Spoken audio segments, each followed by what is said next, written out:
할렐루야. 우리 한번 3번 외쳐볼까요?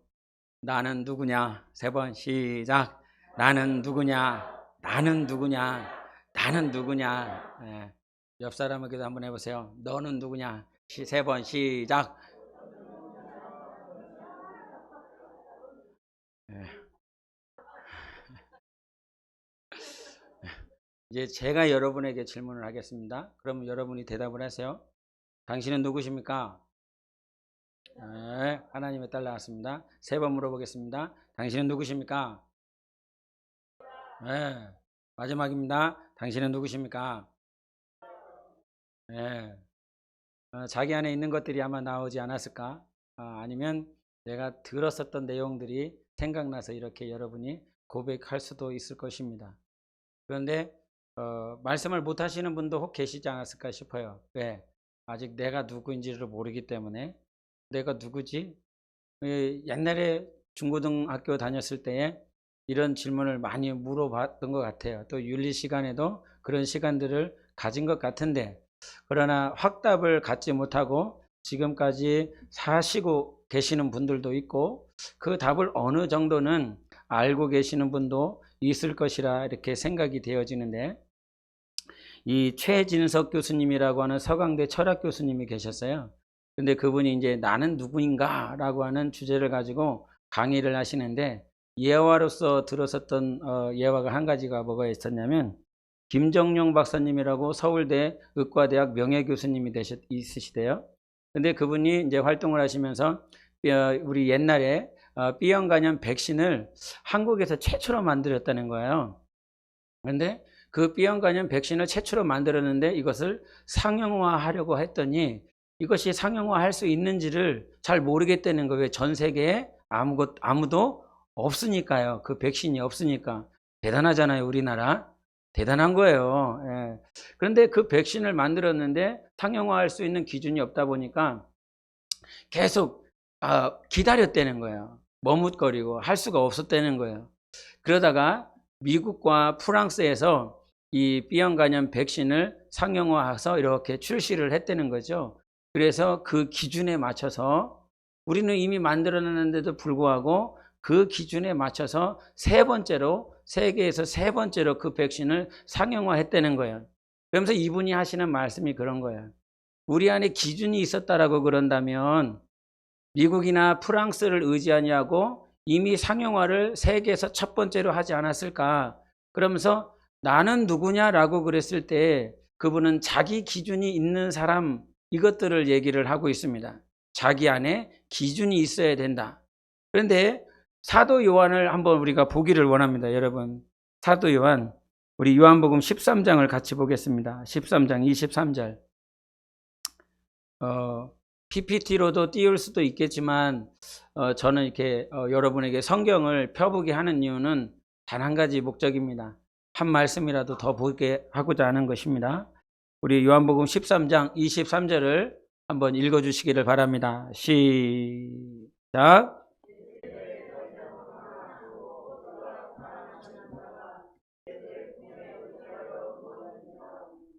예.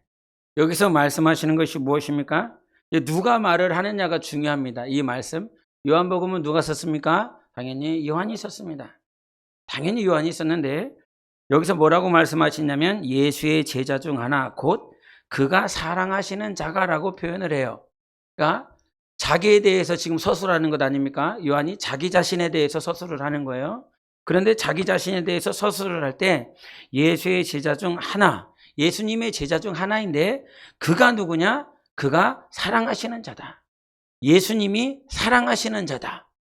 이거 굉장한 정체성에 대한 확립이 있는 것 아닙니까?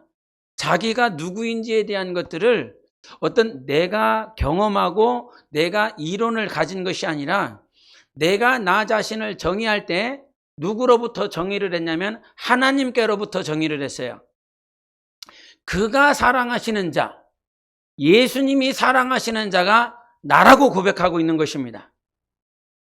세상에 유명한 교수들은, 지식인들은 무엇인가 자기 기준을 만들어가고 있지만 그 기준 역시도 틀린 것이고 진리가 되어지지 않습니다. 그런데 하나님이 나에게 오늘 뭐라고 말씀하시는지, 내가 누구인지를 하나님께로부터 알아야 되는 것입니다. 나는 누구냐? 너는 누구냐? 라고 물어봤을 때 우리의 대답, 우리의 고백은 하나님께로부터 나와야 되는 것입니다. 요한복음 21장 20절에도 이렇게 말을 합니다. 베드로가 돌이켜 예수께서 사랑하시는 그 제자가 잊지 않고 있는 거예요. 예? 그 끄트머리 요한복음 21장에서도 예수님을 부인하고 떠나섰던 제자들에게 찾아왔었던 예수님, 그러면서 베드로와 그 제자들이 함께 어우러져서 식사를 하고 있었던 그때에도 베드로가 나를 봤을 때 베드로는 나에 대해서, 즉 요한에 대한 인식이 어떤 인식이었어요? 예수님이 사랑하시는 자. 옆 사람을 인식할 때 어떻게 인식을 해야 돼요? 예수님이 사랑하시는 자, 주님이 사랑하시는 자. 이것이 우리 안에서 정립되어질 때에 하나님과 우리 사이가 온전하게 관계와 사귐이 이루어질 줄 믿습니다. 제가 개척하면서 지하 선거에 있을 때에 제가 이렇게 애완동물을 키웠어요. 근데 그게 한 3, 4살 정도 됐었던 거죠. 그런데 그 애완동물이 한 3, 4살 됐는데 원래는 다리 2개로 걷는데 3, 4살 되니까 진화하지 못하고 성장하지 못하고 퇴화를 해서 4발로 걸어요. 왜 그랬냐면 라이언 킹을 보여줬더니 이게 2발로 걷기를 시작하더니 어느 순간 4발로 걷더라고요. 혹시 라이언 킹이 뭔지를 모르시는 분이 있는 것 같은데, 그 당시에 라이언 킹이라고 하는 애니메이션이 이렇게 나왔었거든요. 근데 그 내용을 잠깐 말씀을 드리면, 아버지 왕, 수사자 무파사라고 하는 왕이 있었어요. 무파사. 그 왕이 있었고, 이제 그 동물의 왕국에 이제 자기 아들이 태어났는데 그 아들 이름이 심바였어요. 그런데 그 삼촌이 하나가 있었는데 얘는 스카예요. 그 스카가 이 동물의 왕국의 왕이 되고 싶어서 본래 왕이 있는 무파사가 있었는데 이 무파사를 죽이려고 그럽니다. 그래서 결국은 이 아들 심바를 이용을 해서 그 아버지 왕을 죽여버려요.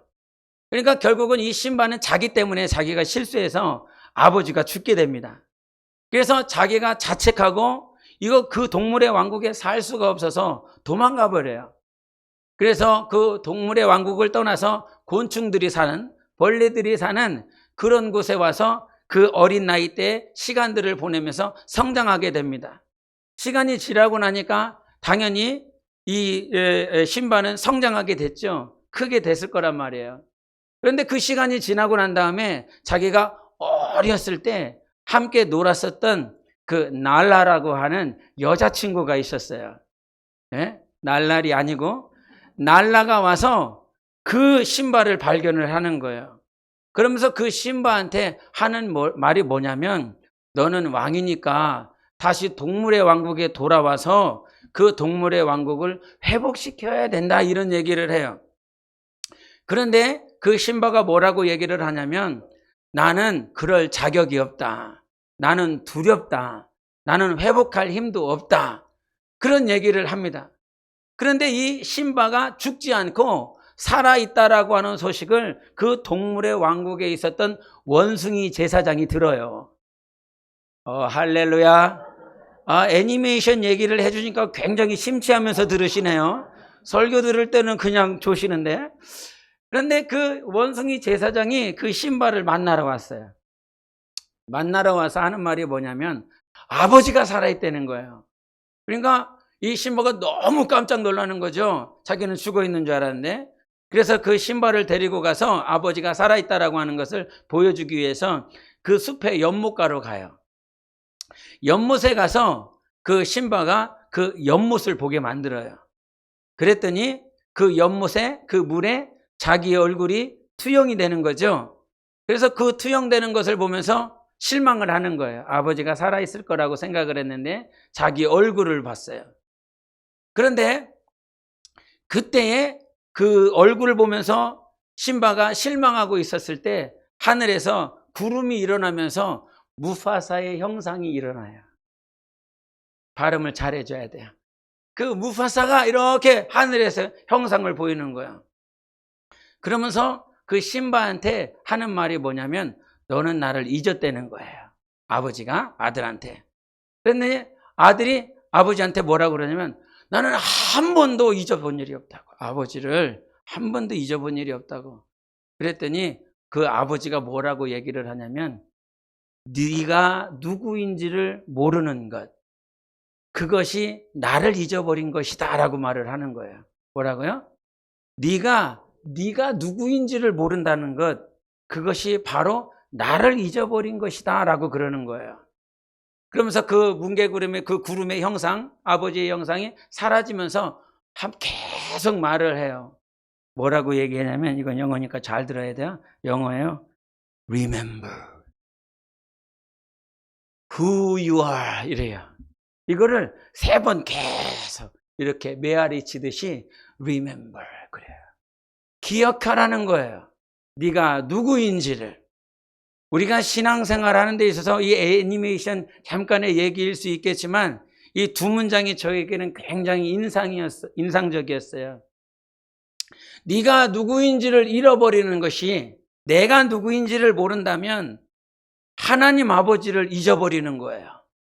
내가 누구인지를 모른다면 우리는 하나님의 형상대로 지음받았습니다. 하나님의 형상이 우리 안에 있어요. 그래서 나를 볼 때에 하나님을 기억하게 되는 거거든요. 내 영혼을 바라볼 때. 그래서 내 영혼을 바라보면 하나님을 볼 수 있어야 됩니다. 예수님이 이 땅에 오셔서 이런 말씀하셨잖아요. 나를 본 자는 아버지를 봤다. 왜요? 예수 그리스도 안에 하나님 아버지가 계시기 때문인 것입니다. 그래서 예수를 볼 때에 하나님 아버지를 볼 수 있는 것이에요. 그래서 우리가 내가 누구냐라고 말을 했을 때 우리는 분명히 기억해야 될 것이 있습니다. 그 기억해야 될 말씀을 에베소서 2장에 보여주시는데 잠깐 보시겠습니다. 에베소서 2장. 오늘 말씀은 잘 체크해 주시고요. 에베소서 2장 5절과 6절을 잘 한번 보시기를 바랍니다.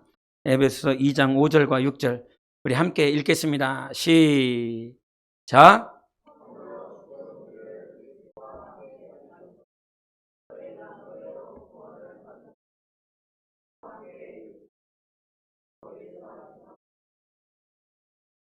예, 아멘. 우리가 여러분이 잘 아시는 말씀인데 5절과 6절을 통해서 동일하게 등장하는 말씀 하나가 있는데 그것이 함께라고 하는 단어입니다. 함께. 그런데 이 함께라고 하는 단어가 언제 쓰였냐면 5절 한번 다 같이 한 번 더 읽겠습니다. 시작. 허물로 죽은 우리를 예, 함께가 언제 사용되었습니까? 살리셨다고 했을 때. 살리셨다. 그리고 6절을 같이 읽겠습니다. 시작. 또 함께 일으키사 예. 3가지 동사가 함께 연결되어지는데 함께 살리셨고 6절에는 함께 일으키셨고 또 함께 앉히셨고 그러는 거예요. 그러니까 우리가 기억해야 될 것이 있습니다. 지금 네가 누구인지를 기억해야 되라고 했을 때 반드시 이 5절과 6절에서 함께 무엇인가를 함께 이루어진 것이 있는데 함께 살리셨다는 거예요. 우리 주님이 우리를 구원하셨습니다. 살리셨습니다. 그리스도와 함께 살리셨습니다. 살아난 거예요. 과거형이지요. 살아났습니다. 그리고 두 번째가 뭐냐면 함께 일으키셨다는 거예요. 일으키사라고 하는 것은 과거형입니까? 현재형입니까? 일으키사라고 하는 말은 우리말에는 무슨가 쌍시옷이 있어야 과거형처럼 보이지만 일으키사는 이미 우리를 일으키셨다라고 말씀해 주셨어요. 부활을 하게 만드셨다는 겁니다. 우리의 영혼을 살아나게 하셨다고 구원하셨을 뿐만 아니라 우리의 영혼을 부활로 이미 일으키셨어요. 마지막에 함께라고 하는 단어가 언제 쓰였습니까? 함께 하늘에 앉히셨다는 거예요. 그 영광의 보좌, 백보좌가 있는데 그 수많은 보좌들 가운데 하나님이 우리를 구원하시고 부활케 하시고 예수 그리스도와 함께 앉히신 거예요. 내 영혼은 예수 그리스도와 함께 앉은 자라고 말씀하고 있는 것입니다. 그래서 기억하라는 거예요. 11절을 한번 보겠습니다. 2장 11절 시작. 그러므로 생각하라는 거예요. 과거에 너는 할례받지 않은 무리들 가운데 있었다. 너는 이방인이다. 생각해. 그러나 생각해. 너의 옛 모습은 이러할지라도 생각해, 기억해, 바라볼 것이 있어. 우리의 영혼은 예수 그리스도와 함께 구원받았고 예수 그리스도와 함께 부활하였고 예수 그리스도와 함께 그 보좌에 앉은 자들인 것입니다. 만왕의 왕이신 아들, 만유의 주가 되시는 하나님, 그분과 함께 멀리 떨어져 있는 것이 아니라 저 멀리 문 밖에 있는 것이 아니라 우리는 만왕의 왕이신 하나님과 함께 앉는 자가 되었다라고 말씀하고 있지요. 그래서 이와 같은 하나님의 말씀이 우리에게 성령으로 깨우쳐지고 하나님께서 내 눈을 열어주실 때에 비로소 내가 누구인지 그리고 하나님이 누구인지를 볼 수 있는 것입니다. 아가서라고 하는 이 아가서가 성경의 정경으로 채택되기가 굉장히 힘들었어요. 왜 아가서는 성경으로 들어오기가 힘들었을까? 이것들은 남녀간의 사랑, 육신적인 사랑이다라고 하는 그 포커스에 맞추다 보니까 성경으로 채택되기가 너무 힘들었어요. 많은 성경 가운데서 정경으로 채택되기가 힘들었었던 과정들을 겪었던 것들이 몇 가지가 있는데 여러분 한번 생각해 보세요. 전도서도 힘들었대요. 전도서는 왜 그랬을까요? 허무주의 때문에 그래요. 인생 무상, 다 쓰잘데기 없다고 계속 얘기하니까 인생 무상을 얘기하는 것 아닌가라고 하는 것 때문에 성경으로 들어오기가 힘들었고, 에스더는 하나님의 이름이 한 번도 등장하지 않는다는 거예요. 그래서 누가 봤을 땐 소설처럼 알아들을 수 있기 때문에 그것이 힘들었다라고 하고, 잠언은 앞뒤 말씀이 충돌되는 것들이 있어요. 여기에서 말한 것과 뒤에서 말한 것들이 틀려요. 왜 그런지를 모르겠으면 잠언을 읽어보세요. 야고보서는 이거 행위구원을 말을 하고 있는 건 아닌가, 그것 때문에 힘들었다는 거예요. 아가서는 왜 힘들었다고요? 남녀간의 사랑 때문에 힘들었다는 거예요. 그런데 오늘 뒤돌아봤을 때 우리가 이 자리에서 이 아가서를 봤을 때 만약에 아가서가 없다라고 그런다면 우리는 진짜 주님이 나를 어떻게 바라보고 있는지 모를 것입니다. 가발라라고 하는 사람이 조하르라고 하는 책을 썼는데 그 조하르라고 하는 책에는 어떤 내용이 있냐면 유대인의 전통적인 기록들이 이렇게 써져 있다는 거예요.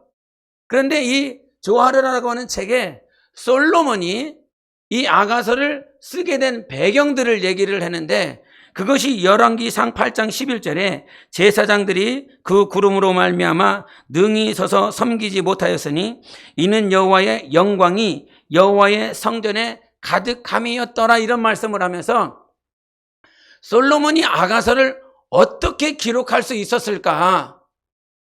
근데 그 이유를 그 책에서는 뭐라고 말을 하냐면 그 여호와의 영광이, 하나님의 영광이 솔로몬에게 임하였다는 거지요.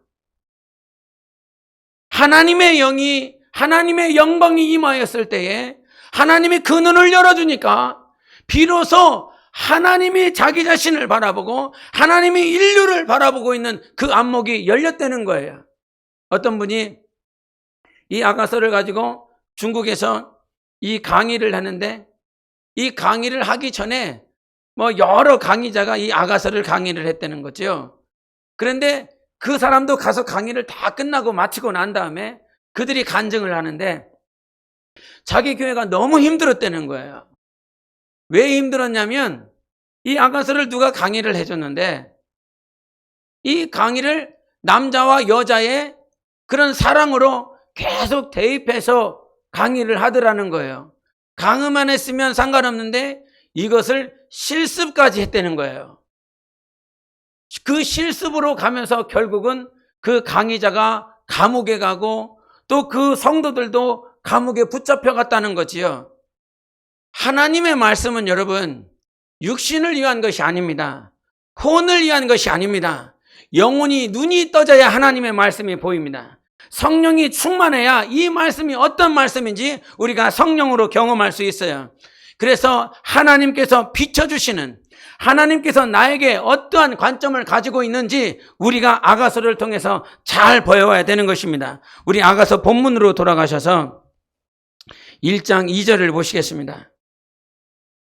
1장 2절 같이 읽겠습니다. 아가서 1장 2절 시작. 내게 입맞추기를 원하니 내 사랑이 포도주보다 나음이로다.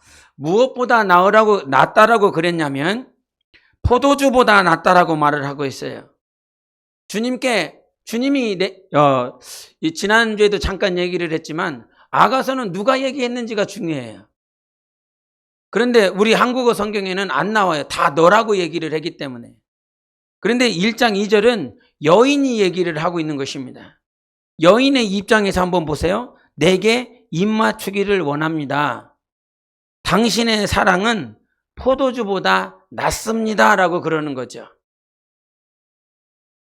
왕에게 입맞추기를 원하는 그 여인이 있고 그 여인은 무엇을 깨닫게 되냐면 포도주보다 당신의 사랑이 낫습니다. 라고 고백을 하고 있습니다.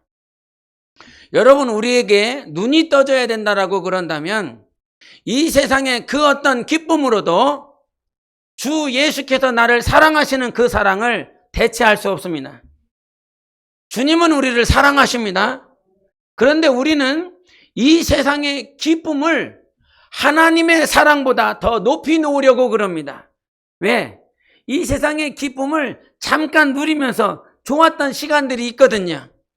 그러나 이것은 하나님의 사랑에 정말 이건 모독을 하는 것입니다. 예수 그리스도의 그 십자가의 사랑을 모독하지 마십시오. 주님의 사랑은 이 세상 그 어떤 만물을 다 나에게 준다 할지라도, 천하 영광을 내게 준다 할지라도 예수 그리스도의 사랑, 하나님의 사랑과 바꿀 수 없습니다. 대체할 수 없습니다. 그래서 이 땅에 살아있는 동안 허송세월 하지 마시기를 바랍니다. 이 세상 기쁨 없습니다. 이 세상 그 어떤 쾌락과 향락이 주님의 사랑을 대체할 수가 없습니다.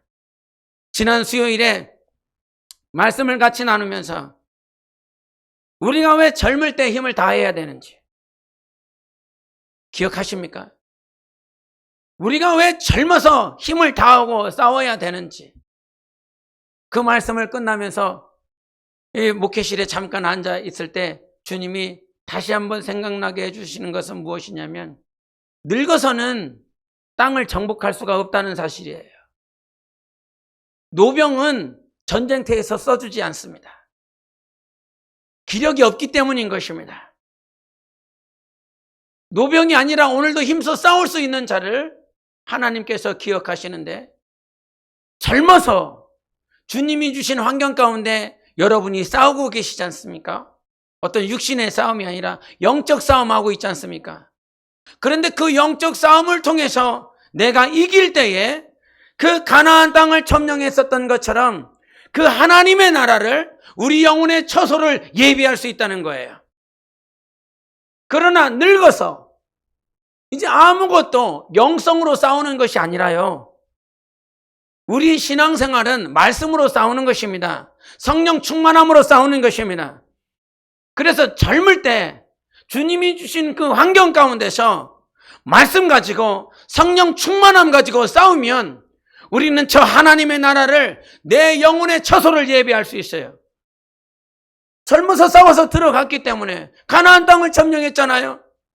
그 땅을 나누어 가질 수 있었잖아요. 기업이 될 수 있었잖아요. 그러면서 주님께서 생각나게 해주셨던 찬송이 뭐냐면 주님께 귀한 것 드려 젊을 때 힘다하라. 진리의 싸움을 할 때 열심을 다하여라. 모범을 보이신 예수 굽히지 않으셨네. 너희는 충성을 다해 주님을 섬겨라. 주님께 귀한 것 드려 젊을 때 힘다하라. 구원의 갑주를 입고 끝까지 싸워라. 주님이 우리를 젊을 때 불러주신 것, 성령으로 싸울 수 있는 기력이 없는 노년에 우리를 부르신 것이 아니라 주님이 우리를 젊을 때 불러서 성령으로 이길 수 있는 기회를 주신 것입니다. 성령으로 이길 수 있는 기회예요. 그래서 수요일에는 이것이 주님이 우리의 세마포라라고 말을 했습니다. 예수의 피로, 예수의 보혈로 내가 싸워서 이겼을 때, 당연히 전쟁은 주님께 속하였기 때문에 우리의 전쟁이 주님께 속하여 이기는 것이지요. 내가 싸우는 것이 아니라, 여러분, 영적 싸움을 할 수 있다라고 하는 것이 은혜인 것을 믿으시기를 바랍니다. 오늘도 혈기 때문에 싸우고, 사람 때문에 싸우고, 물질 때문에 싸우고, 사람과의 관계 때문에 싸우고, 그때가 어떤 때이냐면 내가 하나님으로 승리하는 기회인 것입니다. 하나님 때문에 주님 내가 이겼습니다 라고 나의 세마포와 내 영혼의 그 하늘나라를 예비할 수 있는 기회인 것입니다. 그러니까 여러분, 낙심할 필요가 없는 것입니다. 절대 좌절할 필요가 없습니다. 또 싸우면 되는 거예요. 진리의 싸움을 할 때 우리는 진리의 싸움하고 있는 자들이지 않습니까? 하나님 때문에 싸우지요. 저 인간 때문에 싸우는 거 아니지요. 에? 저 인간 때문에 싸우는 것이 아니라 하나님 때문에 싸우는 거예요. 예수의 이름 때문에, 오늘도 찬양했던 것처럼 주 예수의 이름을 위하여, 주 예수의 이름이 높임을 받도록 하기 위하여 우리가 영적 전쟁, 영적 싸움을 하고 있습니다. 이길 때마다 우리는 정복할 것입니다. 이길 때마다 여러분의 영혼의 그 땅은 넓어질 것입니다. 하나님은 그런 기회를 주셨어요. 그래서 젊을 때, 여러분 아직 기회가 있습니다. 우리에게. 나는 늙었는데, 아니요, 기회가 있습니다. 분명한 기회를 살리셔야 되는 것이에요. 그래서 이 땅에 살아가고 있는 동안 주님께서 주신 우리의 관점은 어떤 것이냐면, 세상의 기쁨이 아니라 주님을 바라보시기를 바랍니다. 정말 오늘도 싸우고 있어요. 세상의 기쁨을 누릴까? 아니면 주님을 따라갈까? 이 세상의 헛것이다.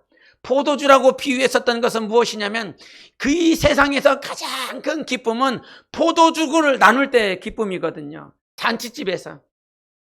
그런데 그 세상의 잔치집에서 포도주를 나누는 것보다 나은 것이 무엇이라고 말을 하냐면 입맞춤이라고 하는 것이에요.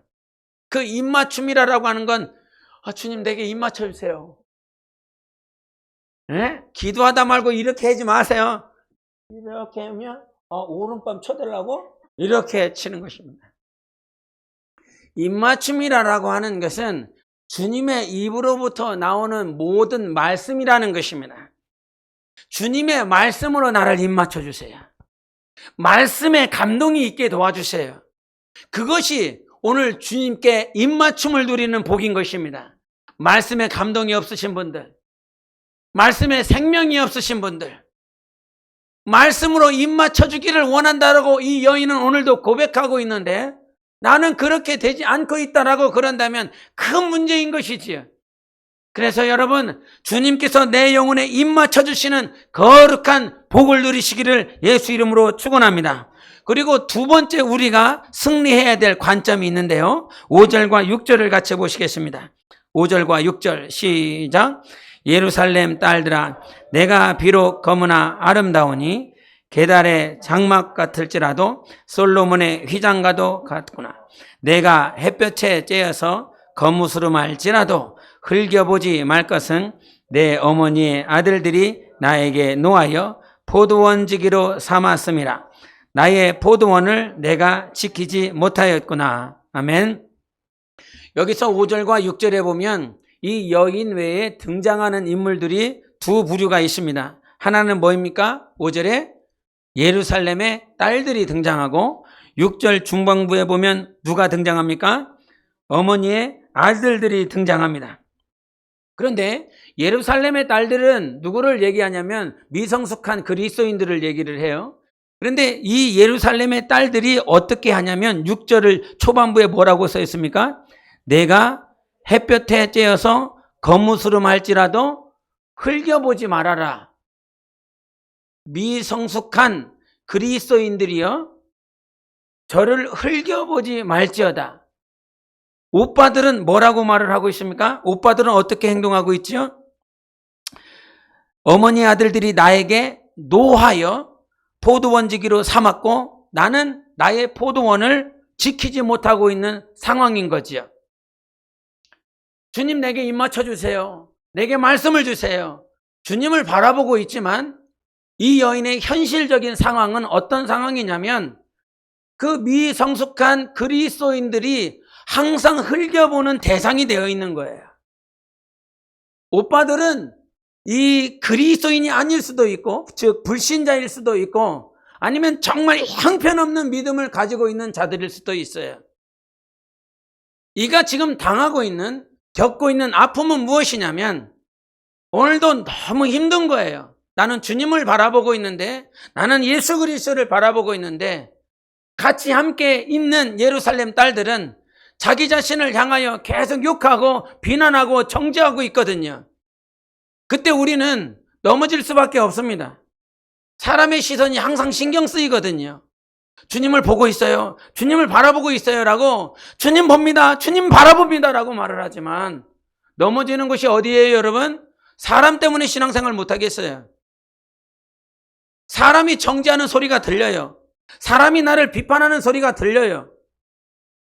그러나 우리가 새롭게 관점을 가져야 될 것은, 영의 눈이 떠져서 주님이 원하시는 관점을 가져야 될 것은 무엇이냐면 사람이 나를 어떻게 바라보느냐가 중요한 것이 아닙니다. 주님이 나를 어떻게 바라보느냐가 더 중요한 것입니다. 사람들 때문에 영적생활, 신앙생활 망해버린 사람이 누구입니까?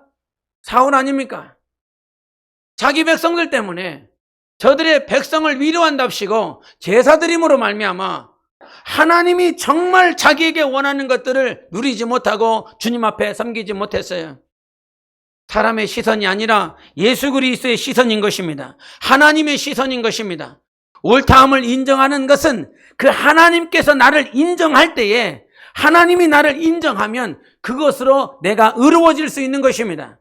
누구에게로부터 인정함을 받는 것이 아니라 하나님께로부터 인정을 받는 영적 생활을 해야 되는 것이에요.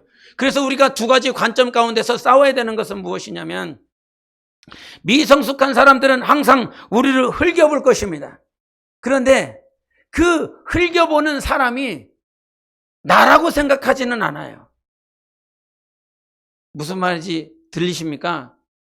내가 술람미 여인이라고 생각을 하고 나는 예루살렘 딸들이라고 생각하지는 않는다, 이 말입니다. 나는 오늘도 비판을 받고 정죄를 받고 판단을 받고 비난받는 대상이야. 나는 오늘 주님을 바라보고 있어. 그렇게 자기 자신을 생각해요. 그러나 예루살렘 딸들이 자기라고 생각은 한 번도 해본 일이 없어요. 여러분, 우리 눈이 떠져서 내가 회개해야 될 내용이 바로 거기서 나오거든요. 주님, 내가 예루살렘 딸들처럼 변질되지 않게 도와주세요. 술람미 여인이라고 나 스스로 착각하고 있지는 않는지 잘 되새겨야 되는 것입니다. 그래서 여러분, 그러한 관점 가운데서 나를 회복시키실 하나님 바라보세요. 흘겨보지 마세요. 비판하지 마세요. 오직 나는 주님을 바라봐야 될 것입니다. 그리고 이런 흘겨볼 수밖에 없는 상황 가운데서도 다른 부류가 하나가 등장하는데, 그것은 무엇이냐면 나는 항상 저들에게 비난을 받아요. 정죄를 받아요. 그럼에도 불구하고 나는 그렇게 살지 않아요. 주님, 나도 그 여인처럼 미성숙한 거 알아요. 흠이 많은 거 알아요. 그러나 주님께서 오늘도 나에게 성령으로 기름 부어주셔서 주님을 더 갈망하기를 원합니다. 흘겨보는 대상이 아니라 흘겨보는 자로서 내가 변질되어지지 않고, 하나님, 나는 맞아요. 그런 존재 맞아요. 그런 존재인 것을 시인해요. 그렇기 때문에 주님을 갈망하려 그럽니다. 주님을 보기를 원합니다. 내 눈 뜨게 해달라고 그렇게 하나님 앞에 나아가야 되는 것입니다. 7절을 한번 읽어보시면 그 내용이 등장하는데 같이 읽겠습니다. 시작.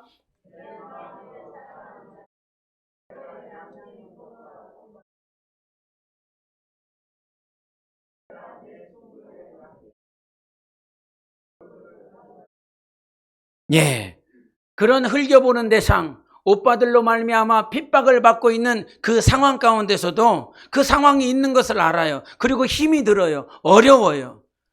그 어려운 상황인데 닥쳤는데 7절에는 무엇으로 시작합니까?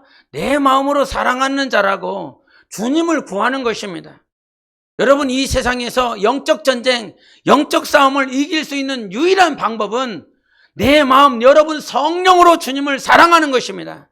주님을 사랑할 때에 그 성령과 주시는 관계 속에서, 사귐 속에서 우리는 이 영적 전쟁을 이길 수 있습니다.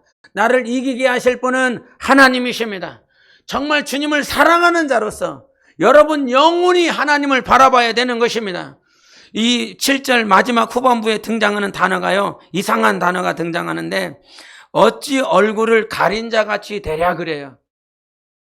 얼굴을 가린다라고 하는 그 의미는 어떤 의미냐면, 누가 얼굴을 가리냐면 창녀들이 얼굴을 가려요. 예? 근데 누구 옆에서 그렇게 얘기를 하냐면, 내가 네 친구의 양떼 곁에서 어찌 얼굴을 가린 자같이 되랴. 그 친구들 앞에서도 항상 이 얼굴을 가린 자처럼 부끄럽고 수치스러운 내 모양이 있다는 거예요. 그러나 여러분, 내 마음으로 사랑하는 자, 예수 그리스도 앞에 그분을 찾아야 되는 것입니다. 얼굴을 가릴 수밖에 없는 그런 수치와 부끄러운 일들이 내 삶에 있어도요, 예수만 바라봐야 돼요. 여러분 영혼으로서 영혼이 살아서 주님 보시기를 예수 이름으로 축원합니다. 우리 옆 사람에게 주님 바라보십시다 인사하겠습니다. 근데 그 주님을 바라볼 때 주님을 찾으려고 그래요. 이 7절 내 사랑하는 자야 하고 다음에 어떤 말이 나옵니까? 네가 양치는 곳과 정오에 시기하는 곳을 내게 말하라. 여기서 너는 누구예요? 네가 양치는 곳, 여기서 너는 누구입니까? 이 7절도 누가 얘기를 하냐면 여인이 얘기하는 거예요. 그러면 여기서 너는 누구를 얘기합니까? 왕을 얘기하는 것입니다. 근데 왕이 양치는 곳이 어디예요? 정오에 쉬게 하는 곳이 어디예요? 이 말은 왕이 지금 어디에 있느냐라고 하는 거예요. 오빠들 때문에 힘들고 욕하는 사람들 때문에 힘든데, 그래서 이 마음으로 주님을 찾고 싶은데 주님은 대체 어디 계십니까? 그랬더니 해답이 나와 있어요. 8절에 같이 읽겠습니다. 시작. 여인 중에 어여쁜 자야, 네가 알지 못하겠거든. 양떼의 발자취를 따라 목자들의 장막 곁에서 너의 염소 새끼를 먹일지니라. 아멘. 8절에 이거는 누가 얘기를 하냐면 그 여인들이 얘기하는, 노래하는 그 내용인데, 여인 중에 어여쁜 자야, 네가 알지 못하냐? 즉 왕이, 남편이 어디 있는지 알지 못하겠냐? 그러면서 하는 말이 양떼의 발자취를 따라. 첫째, 양떼의 발자취를 따라. 두 번째, 목자들의 장막 곁에. 세 번째, 너의 염소 새끼. 이렇게 얘기를 해요. 지금 우리가 찾고 우리가 만나야 될 주님이 어디 계시냐면, 양떼의 발자취라라고 하는 것은, 오늘도 그 양떼라고 하는 것은 요한복음 10장 16절에 뭐라고 말씀하시냐면, 나의 양떼들이 내 음성을 들으며 한 목자에게 있어 한 무리가 될 것이라고 얘기를 해요. 한 무리가 되는 것, 한 목자가 되는 것, 바로 그것이 양들이 있는 곳이다. 한 무리가 있는 것. 이것은 공동체를 얘기하는 것입니다. 우리 주님이 어디에 계시냐면 여러분 교회에 계십니다. 여러분의 공동체에 계십니다.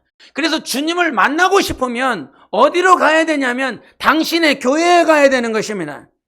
여러분의 공동체에 가야 되는 것입니다. 그때 주님을 만날 수 있어요. 그런데 그런 공동체를 찾지 않고 세상을 지금 막 찾고 있지요. 세상에서 가나안 성도가 되어서 정말 주님이 있는 그 공동체, 양떼들 가운데 들어가지 않고 있다라고 하는 사실이에요. 두 번째는 어디서 주님을 찾을 수 있습니까? 목자들의 장막이라고 하는 목자, 즉 여러분의 지도자에게 있습니다. 때로는 연약하고 부족한 지도자일 수 있겠지요. 달란트도 부족하고 은사도 부족한 그런 지도자일 수 있습니다. 그런데 하나님은 질서를 통해서 역사하시기 때문에 그 지도자를 통해서 주님을 볼 수 있습니다. 그러나 지도자는 완전하지 않습니다, 여러분.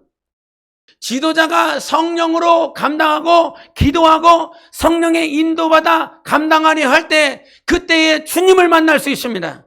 그래서 여러분, 여러분의 영적 지도자를 위해서 평생 기도해야 되는 것입니다.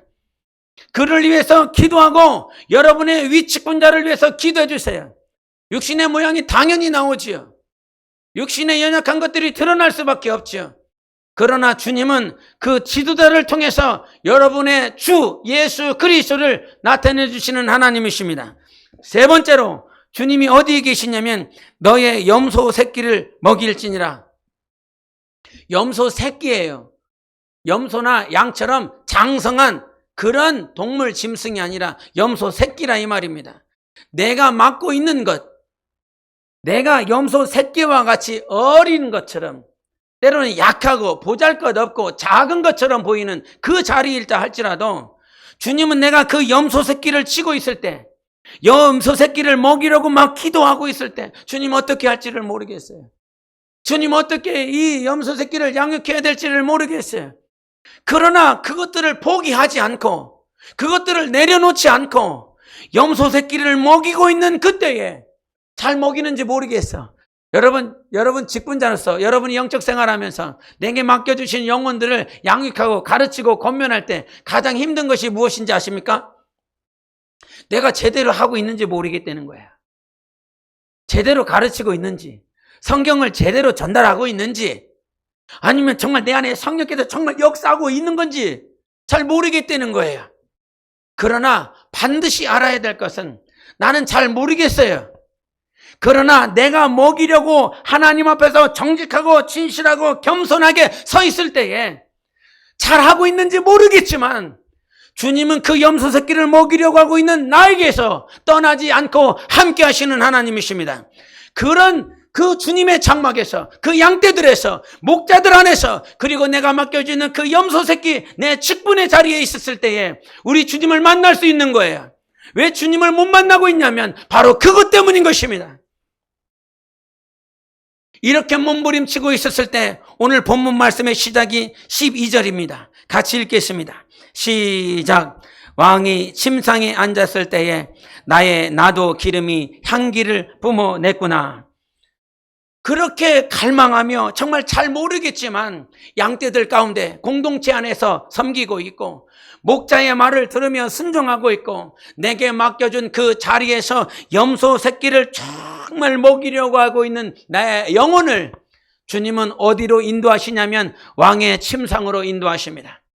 왕의 침소로 인도하십니다. 그거는 누구밖에는 못 들어가요? 왕의 침소, 왕의 테이블은 누구밖에 못 들어가냐면 왕의 아내밖에는 못 들어가는 거예요. 정말 모든 것들을 다 쏟아내고 교통하고 교제할 수 있는 유일한 왕의 황후밖에는 못 들어가는 거예요. 가장 사랑하는 사람, 가장 보고 싶은 사람. 나는 정말 그냥 지도자 밑에 있었고 염소 새끼를 치는 자리에 있었고 공동체 안에서 정말 힘들고 어렵지만 그 자리에 있었는데 주님은 그런 나를 왕의 침소로, 왕의 침상이라고 하는 건 왕의 테이블을 얘기하는 거예요. 시편 23편에 원수 마귀 앞에서도 아버지께서 그 상을 베풀어 주신다고 말씀하시지요. 그 상은 상급이 아니라 테이블인 거예요. 주님께서 내 영혼을 왕의 침소로, 왕의 침상으로 내 영혼을 인도해 주시다라고 하는 말은 무엇이냐면 나는 너를 가장 사랑한다는 것입니다. 우리 주님이 우리를 가장 사랑하십니다.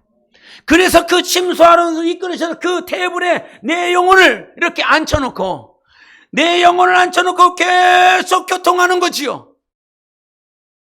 주님이 나를 부르실 때에, 주님이 나를 만나주실 때에 예배를 성공할 수 있는 것입니다.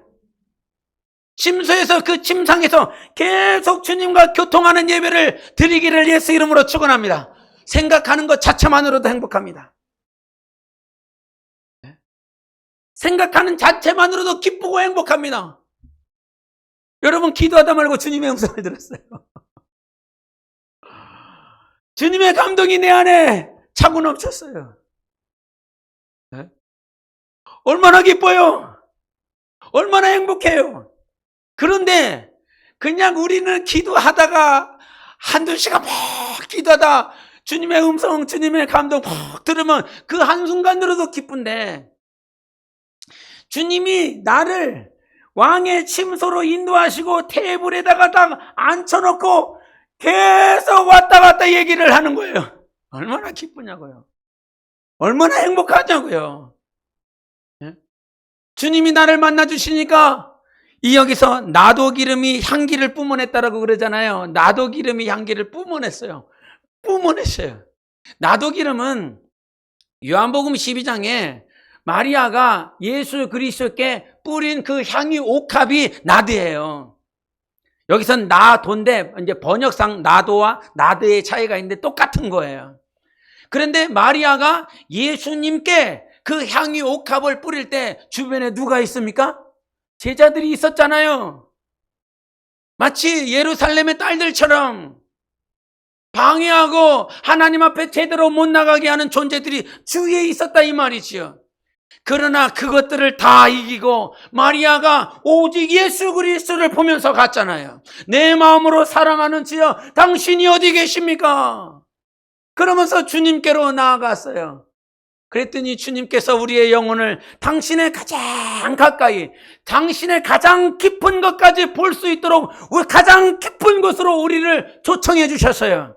당신의 문을 다 열어주시고 내 영혼을 인도해 주셔서 주님을 가장 가까이 볼 수 있도록 만들어 주셨어요. 우리가 부활을 소망하는 이유는 무엇입니까? 우리 주님을 대면할 수 있기 때문인 것입니다.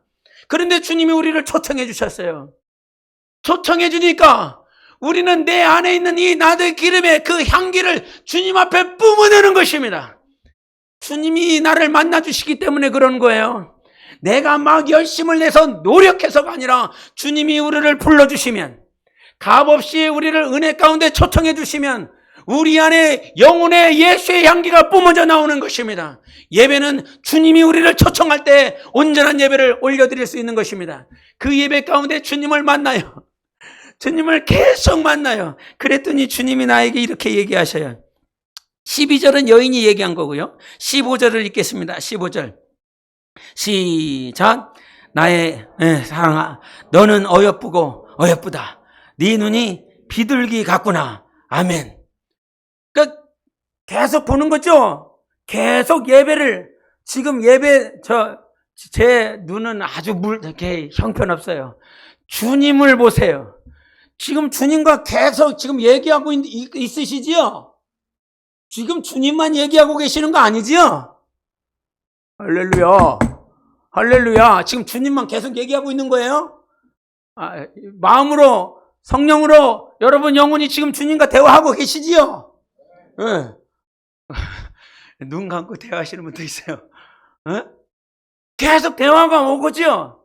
그런데 주님께서 그렇게 왕의 침소로 인도했었던 그 사랑하는 여인이 정말 주님께 모든 향기, 나의 향기, 주님만을 바라보면서 예배하고 있는 그 여인을 향해서 계속 주시하면서 하시는 말이 뭐냐면 나의 비둘기야 그러는 거야. 네 눈이 비둘기 같다. 비둘기의 특성이 있대요. 세 가지가 뭐냐면 비둘기는 한 번 짝을 지으면 평생 간대요. 두 번째, 주변을 보지 않고 앞만 본대요. 앞만. 세 번째, 비둘기 눈은 한 물체에만 집중을 한다는 거죠. 예배를 드리고 있는 나는 지금 육체가 와서 앉아 드리고 있는 것 같지만 보좌에 계신 우리 주님은 오늘도 나만 바라보고 있다는 거예요. 나를 잊지 않냐고 앞만 보며 나의 영혼을 집중하여 바라보고 있다는 거예요. 이것이 이 사실이 얼마나 감사해요. 주님 나를 보고 계시군요. 주님 얼마나 감사한지 모릅니다. 내 영혼을 보고 있다니 얼마나 감사한지 모릅니다. 예루살렘 딸들은 검고 그을린 내 육체의 모양만 바라보면서 흘겨보고 비난하고 있는데 우리 주님은 내 영혼만 바라보고 있습니다. 이것이 내 영혼이 승리하는 비결인 것입니다.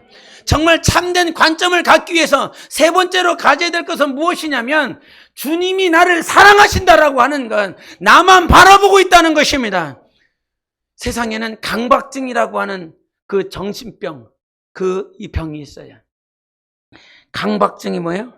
자신의 의지와 상관없이 특정한 사고와 행동을 반복적으로 하는 증상, 이것이 강박증이에요.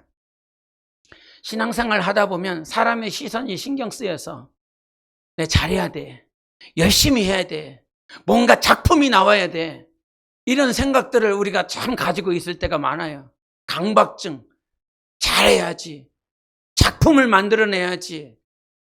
그런데 여러분, 하나님이 우리를 사랑하실 때 어떻게 사랑하셨냐면 사랑 안에 두려움이 없고 온전한 사랑이 두려움을 내쫓나니 그랬어요.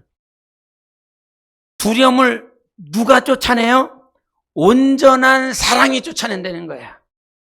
온전한 사랑이. 근데 그 온전한 사랑이 어떤 사랑이냐면 요한일서 4장 18절에 그렇게 말씀하시고 19절에 우리가 사랑함은 그가 우리를 먼저 사랑하셨음이니라. 온전한 사랑은 뭐냐? 내가 주님을 사랑하는 그 사랑함은 그가 먼저 우리를 사랑했다는 거지요. 사랑의 온전함 어디서 찾아? 하나님이 우리를 먼저 사랑하셨습니다. 내가 열심을 다하면 주님이 사랑해 주시겠지. 내가 작품을 만들어내면 주님이 나를 사랑해 주시겠지. 내가 열심을 내고 쉬지 않고 철야하고 금식하고 무엇인가 육체적으로 달려나가면 주님이 나를 사랑해 주시겠지. 여러분, 그러한 강박증에서 빨리 탈피하시기를 예수 이름으로 축원합니다. 강박증에 걸려있지 마시기를 바랍니다. 내가 잘해서 주님이 나를 사랑한 게 아니에요. 내가 열심을 내고 있었기 때문에 내가 주님이 나를 사랑하신 게 아니에요. 주님이 나를 먼저 사랑해 주셨어요. 그러므로 강박증에서 벗어나고 우리의 참된 관점은 하나님은 오늘도 우리를 사랑하십니다. 영원히 사랑하십니다. 그래서 우리가 고백할 수 있는 것이 여인이 고백하는 게 이거예요. 16절, 17절을 같이 보겠습니다. 시작. 나의 사랑하는 자야, 너는 어여쁘고 화창하다. 우리의 침상은 푸르고 우리 집은 백향목, 들보, 잣나무, 석가래로구나. 아멘. 16절, 17절 누가 말씀한 거라고요? 여인이 고백하는 거예요. 그 여인이 침상이 원래 12절에는 누구의 침상이었습니까? 왕의 침상이었어요. 그런데 16절의 후반부에 침상이 누구의 침상으로 변합니까? 우리의 침상으로 변합니다. 주님이 나의 침상이 아니라 이제 우리의 침상이 되게 만들어 주시겠다는 거예요. 그 하늘나라가 우리의 나라인 것입니다. 그 하나님의 나라가 이제 내 안에 들어와서 내가 너의 안에 거하고 너희가 내 안에 거하여 우리가 되겠다라고 말씀하셔요. 요한복음 17장 22절에 내게 주신 영광을 내가 그들에게 주었사오니 이는 우리가 하나가 된 것 같이 그들도 하나가 되려 함이니이다. 주님이 우리에게 영광을 주십니다. 우리가 하나가 된 것처럼 그들도 하나가 되게 하려 함이니이다. 주님이 우리로서 우리를 이끌어 주셨습니다. 여러분, 여러분의 테이블에 가지 마시고 오늘도 왕이 초청하시는 그 침상으로 나아가 우리의 침상을 만들어 보시지 않겠습니까? 나 혼자 쓸쓸하고 외롭게 앉아있는 그 테이블이 아니라 왕이 내 눈을 바라보며 계속 교통교제하는 그 테이블 앞에 나아가고 싶지 않습니까? 주님은 그 십자가로 말미암아 완성해 주셨어요. 함께 일으키셨습니다. 함께 부활로 나아가게 하셨습니다. 함께 그 보좌에 앉게 하여 주십니다. 함께 앉는 것입니다. 지금 주님과 함께 앉으세요. 함께 앉을 수 있도록 우리를 불러주셨습니다. 우리 하나님은 오늘도 그러한 관점을 가지라고 말씀해 주시는 것입니다. 육신의 관점 갖지 마세요. 오늘도 내가 보좌 앞에 주님과 함께 앉아 있습니다. 우리 주님과 함께 앉아있는 신앙. 여러분, 마지막 때 무엇과 싸우고 있습니까? 세상의 기쁨을 쫓고 있습니까? 주님과 함께 앉으려고 몸부림치고 계십니까? 주님이 우리를 초청해 주셨어요, 여러분. 주님 나를 초대해 주세요, 초청해 주세요. 이 말 안 해도 됩니다. 이미 초청해 주셨습니다. 그 침소 앞에서, 그 침상 앞에서 주님이 나를 바라보고 있는 그 시선을 경험해 보시기를 바랍니다. 눈을 감고 내가 기도하고 내가 주님을 묵상할 때 주님은 오늘도 나를 바라보고 계십니다. 이제 왕의 침상이 우리의 침상으로 변화되기를 예수 이름으로 축원합니다. 성령의 눈을 열려서 정말 주 예수 그리스도로 복을 누리는 여러분의 삶이 되시기를 예수 이름으로 축원합니다. 함께 기도하기를 원합니다.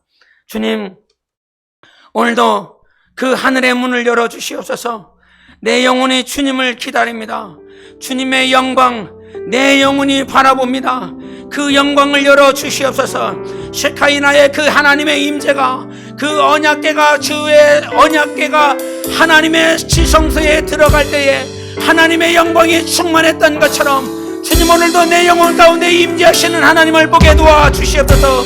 비둘기와 같은 그 눈으로 내 영혼을 바라보시는 주님, 주님의 시선, 주님의 마음, 주님의 모든 관점 가운데 내 영혼이 나아갑니다. 내 영혼아 나디의 향기를 뿜어낼지어다. 내 영혼아 나디의 향기를 뿜어낼지어다. 예수 외치고 기도하십시다.